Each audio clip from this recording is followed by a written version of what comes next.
네, 오늘 심우정 검찰총장 자녀 특혜 채용 의혹 브리핑의 첫 주자로 나서게 된 국회 외교통일위원회 소속 더불어민주당 서울 강서병 국회의원 한정혜입니다. 심우정 검찰총장 자녀 특혜 채용 의혹을 최초로 제기한 의원으로서 국민 여러분께 특혜 채용 의혹 전반에 대해서 소상하게 설명드리기 위해서 이 자리에 섰습니다. 심우정 자녀 특혜 채용 의혹 관련한 쟁점은 크게 세 가지 정도로 구분될 수 있습니다. 첫 번째는 국립외교원의 연구원으로의 채용 과정에서 자격 요건이 충족되지 못했다라고 하는 것이고요. 두 번째는 외교부의 연구원으로 채용될 때 맞춤형 채용 공고로의 변경 의혹이 있다는 것이고요. 셋째는 외교부의 연구원으로 채용 과정에서 경력이 미달되었는데 그 경력이 인정된 등 경력을 인정한 부분, 이렇게 크게 세 가지로 나눌 수 있겠습니다. 이 세 가지 핵심 쟁점들에 대해서는 심우정 검찰총장 그리고 외교부에서 해명과 설명을 이미 한 바 있습니다. 이것이 얼마나 사실관계에 부합하지 않는지에 대해서 사실관계를 중심으로 해서 조목조목 저희가 설명을 드리도록 하겠습니다. 첫 번째는 국립외교원의 연구원으로의 채용 과정에서의 자격 요건 미충족 부분입니다. 저희가 판넬을 준비했는데요. 제가 잠깐 서겠습니다. 국립외교원의 연구원, 기간제로서의 연구원의 응시 자격 요건은 아주 명료하게 나와 있습니다. 해당 분야의 커뮤니케이션 학, 그 다음에 교육학, 사회과학, 인문학 분야에서의 석사학위 소지자 또는 해당 학과의 학사 소지자로서 해당 경력을 2년 이상 이수한 2년 이상의 실무 경력이 있는 사람으로 구분되어 있습니다. 당시 국립외교원에 채용 신청을 했었던 심우정의 자녀 신민경은 석사학위 소지자가 아니었습니다. 졸업 예정자였습니다. 즉 다시 말해서 석사학위 소지자로 채용 공고 응시 자격을 명료하게 하고 있는 국립외교원의 채용 요건에 맞지 않았습니다. 국립외교원의 설명은 이랬습니다. 졸업 예정자는 전화가 와서 물어서 혹시 제가 졸업 예정자인데 저도 응모해도 되나요? 라고 하면 응모해도 괜찮습니다. 이렇게 답변을 했기 때문에 큰 문제가 없다라고 얘기를 합니다. 그래서 저희가 물었습니다. 그러면 7,000명이 넘게 해당되는 사이트에 조회를 해서 내가 대상이 되는지 안 되는지를 확인한 청년들이 많았는데 몇 명이나 결국 전화를 해서 졸업 예정자도 응모가 가능합니까? 라고 물었느냐라고 했더니 그에 대해서는 답변하지 못했습니다. 국립외교원의 타부서에서의 응시 자격은 이렇게 명료하게 하고 있습니다. 응시 자격을 판단하는 기준은 채용 공고 마감일이라고요. 채용 공고 마감일을 기준한다고 하면 심우정 검찰총장의 자녀 신민경은 2월 5일 당시 석사학위 소지자가 아닙니다. 국립외교원의 타부서에서 정한 기준에 따르면 심우정 총장의 딸은 자격 요건에 미달하는 것이죠. 자격 요건을 미달함에도 불구하고 채용 서류 전형에서 통과가 되고 결국은 면접을 통해서 11명 가운데 1명으로서 채용이 되었습니다. 이 의혹에 대해서는 국립외교원에서 좀 더 철저하게 설명을 해야 됩니다만 지금까지는 설명이 되고 있지 않다라고 하는 말씀을 드리겠습니다. 다음은 두 번째입니다. 해당되는 기간, 국립외교원에서의 8개월간의 기간제 연구원으로서의 기간을 마치고 올해 초에 심 총장의 자녀는 외교부의 연구원에 응모를 하게 됩니다. 외교부는 1차에는 1월달에 공고를 내면서 1차에는 경제학 분야 석사학위 소지자로서 실무 경력, 해당 분야의 실무 경력이 2년 이상인 자로 해서 공고를 냈었습니다. 공고를 내고 서류 전형을 마치고 그리고 면접까지를 다 한 최종 1명에 대해서 불합격 처리를 해버립니다. 왜 불합격 처리를 했느냐라고 했더니 우리말이 서툴었다고 합니다. 대한민국에서 학위 과정을 다 마치고 대한민국 국적을 보유한 사람이 우리말이 서툴다라고 하는 게 잘 이해가 되지 않습니다. 이런 불확실하고 석연치 않은 이유로 해당자를 불합격 처리를 해버리고 그 다음에 재공고라고 하는 것을 내는데 갑자기 분야가 변경되었습니다. 원래 외교정보 1과에서 원했던 사람은 경제학 석사 학위 소지자로서 해당 경력 2년 이상을 보유한 자였습니다. 그런데 갑자기 경제학 석사에서 심우정 총장의 딸이 전공한 국제정치학으로 바뀝니다. 너무 이상하지 않습니까? 왜 전공 분야를 바꿨느냐라고 저희가 물었을 때 경제학 석사 분야에 대한 채용 공고를 냈더니 응시하는 사람이 너무 적었다라고 답변을 했습니다. 외교부에서. 그런데 국가기관에서 연구원 공모를 하거나 하는 경우에 이렇게 응시자가 적은 경우가 다수 일어납니다. 왜냐하면 급여가 그렇게 많지는 않거든요. 외교부의 경우에도 동일합니다. 이 자리 말고도 다른 여러 자리에 대해서 그 채용 공고를 냈을 때 1차에서 적합자가 나오지 않아서 재공고를 내고 또는 기한 연장을 하고 기한 연장을 1차 기한 연장, 2차 기한 연장해서 아주 몇 달에 걸쳐서 기한을 연장해서 해당자를 적합자를 찾는 경우가 다수 있습니다. 즉 다시 말해서 경제학 석사 관련한 사람이 응모수가 너무 적다라고 하면 기한을 연장하는 것이 너무나 합리적인 판단입니다. 그런데 외교부는 왜인지 기한 연장을 하지 않았습니다. 재공고를 하면서도 해당되는 경제학 석사 분야라고 명시하지 아니하고 그냥 분야를 바꿔버립니다. 왜 분야를 바꿔요? 경제학은 사람이 적고 외교부기 때문에 아마 국제정치에 관심이 있는 사람이 많은 것 같다. 그래서 국제정치로 이거를 확대를 하면 많이 올 것 같아서 그랬다라고 하는 정말 말도 되지 않는 경제학 석사를 뽑겠다고 했을 때는 저희는 충분히 이해를 했습니다.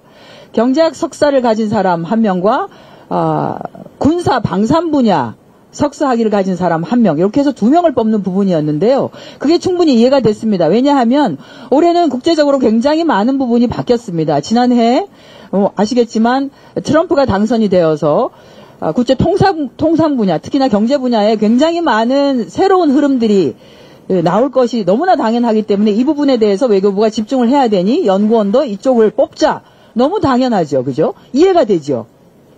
또 하나는 군사 방산 분야.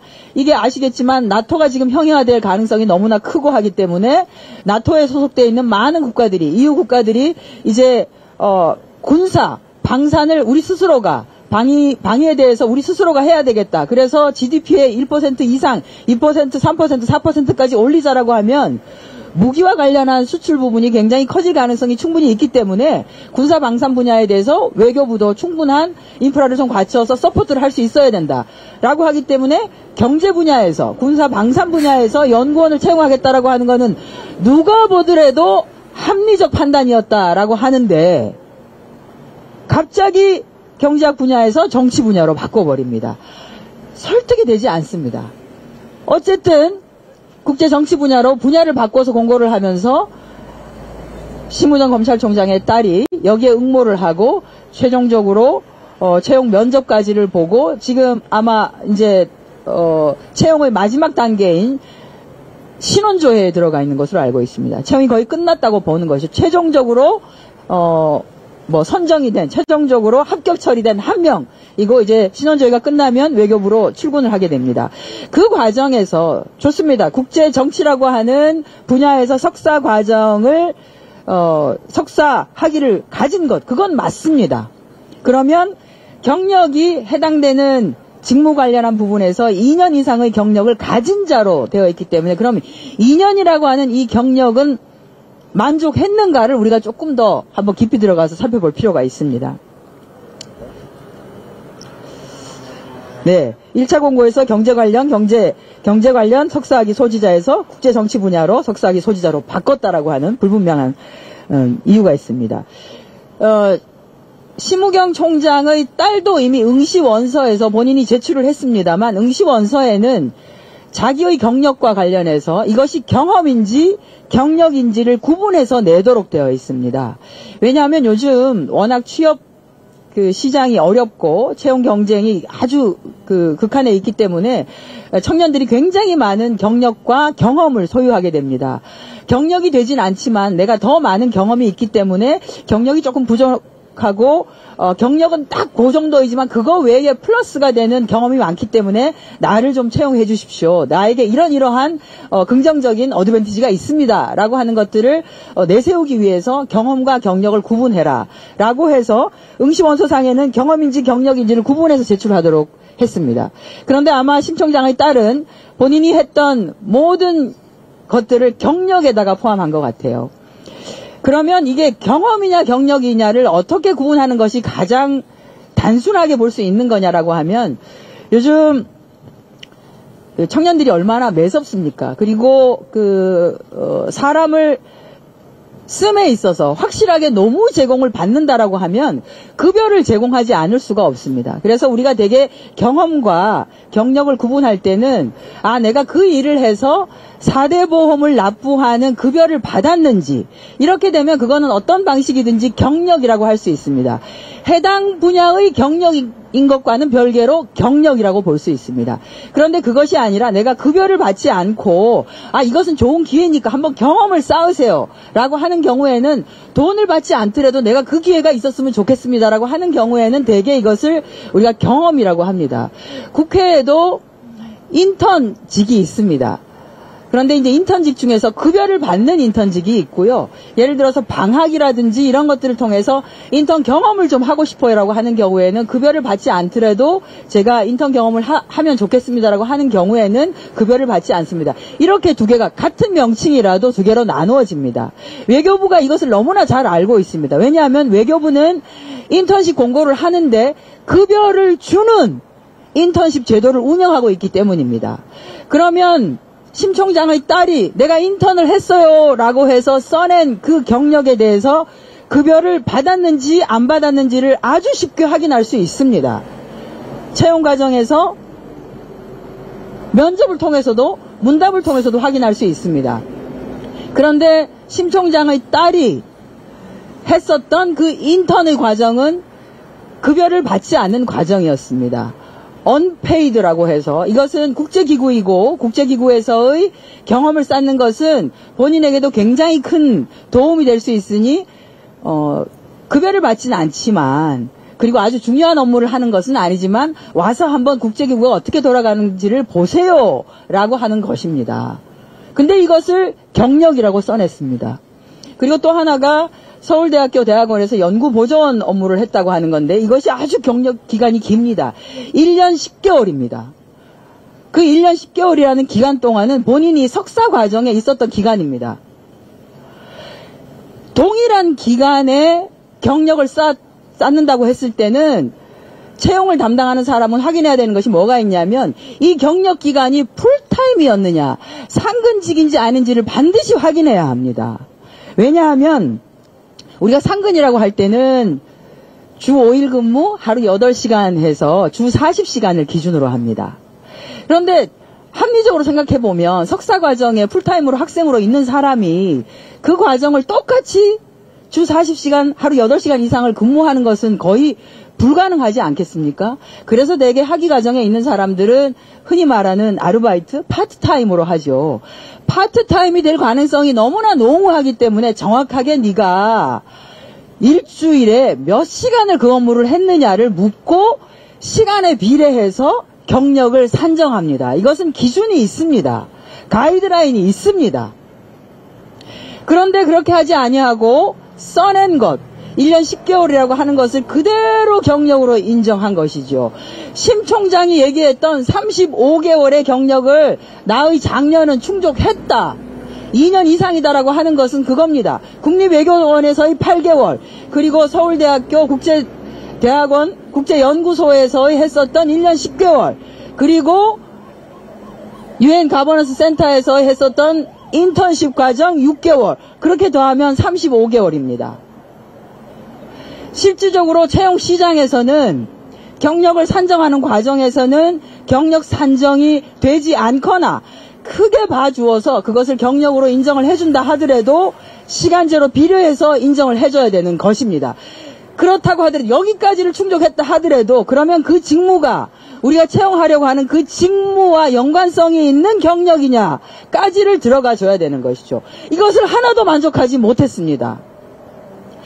정말로 우리가 온유해서 그리고 우리가 너무너무 유연해서 그것을 다 봐주어서 좋아요. 국립외교원에서의 8개월과 서울대학교 국제대학원에서의 1년 10개월 그리고 인턴 과정을 다 쳐준다 하더라도 서울대학교 국제대학원에서 1년 10개월을 시간제로 만약 계산한다면 저희가 비슷한 직무를 한번 찾아봤습니다. 그랬더니 서울대학교 국제대학원의 국제연구소에서 이런 공고가 난 게 있더라고요. 물론 심우정 총장의 자녀가 일한 곳은 그것보다도 훨씬 더 근무 시간이 더 좀 대충으로 하는 곳이긴 합니다.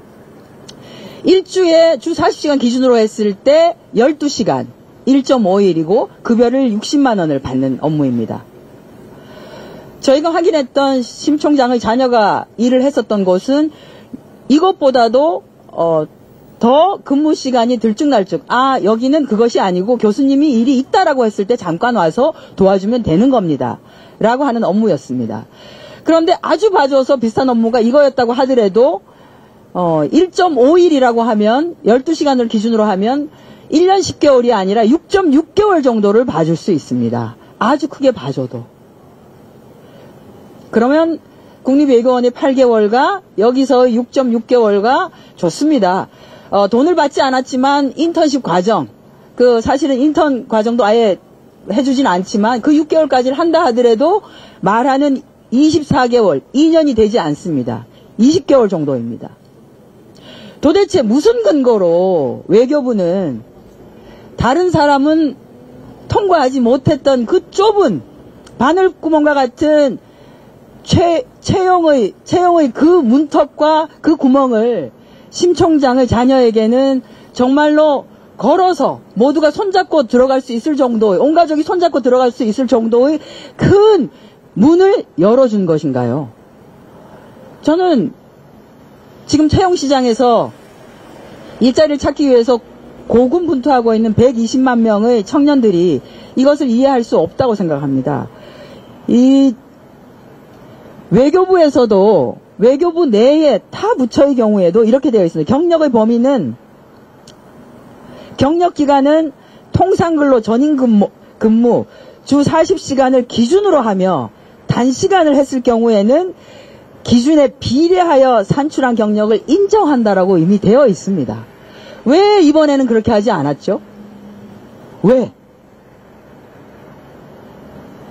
심우정 총장의 자녀에게만은 그냥 써낸 것을 그대로 다 인정한 것이지요? 이것 때문에 공무직 채용과 관련한 가이드라인에는 이 경력 산정과 관련해서는 굉장히 공정 채용의 관점에서 보면 문제 제기가 많을 수 있다. 그러니 별도의 인사위원회를 꾸려서 채용 시에 경력을 어떤 방식으로 산정하고 기준을 줄 것인지에 대해서 판단을 하도록 하라라고 하는 제도가 있습니다. 아마 외교부에도 있을 겁니다. 그런데 왜 이번 건에 대해서는 좀 의심쩍으니까 조금 이상하니까 그래도 한번 제대로 살펴봐야 되지 않을까요라고 하는 의문을 제기하지 않았는지에 대해서 저는 문제 제기를 할 수밖에 없습니다. 여기에서도 인턴이나 개견 연구원의 경우에는 아예 불인정한다라고 하는 사례도 있습니다. 다른 부처도 그렇습니다. 공무직 채용입니다. 공무직입니다. 지금 연구원은 저희가 실무관이라고 하는데요. 공무직이거든요. 공무직이 다른 게 아니고요. 공무원과는 다르지만 정년이 보장되는 정규직입니다. 한번 들어가면 그냥 정년될 때까지 있을 수 있습니다. 여기에서도 상근 경력만을 인정한다고 했습니다. 공무직이라고 하더라도 상근 경력 주 40시간 이것이 상근 경력이라고 보는 것이죠. 여기에 대학 조교 경력이나 학위 취득에 소요되는 경력이나 또는 연구 영역 수행의 경우는 제외한다. 라고 이미 되어 있습니다. 근무 경력 인정 방법도 역시 마찬가지입니다. 전임제는 다 인정하지만 시간제의 경우에는 근무 시간에 비례해서 경력의 일부를 인정할 수밖에 없다라고 하는 기준들이 다 있습니다. 이것이 공무직 인사와 관련한 채용과 관련한 가이드라인 지침이 2021년에 2020년인가요? 21년 8월 말에 만들어졌고 여기에 따라서 각 부처가 이 기준을 만든 것입니다. 외교부라고 별도 부대가 아니기 때문에 이 기준이 만들어져 있을 겁니다. 그랬기 때문에 외교부 타 부서에서는 그런 기준을 가지고 경력과 관련한 산정 기준을 정한 것이고요. 왜 이번 건에 대해서만 특혜라고밖에 볼 수 없는 방식으로 경력이 산정된 것인지에 대해서 외교부는 정확하게 적확하게 답변해야 할 것입니다.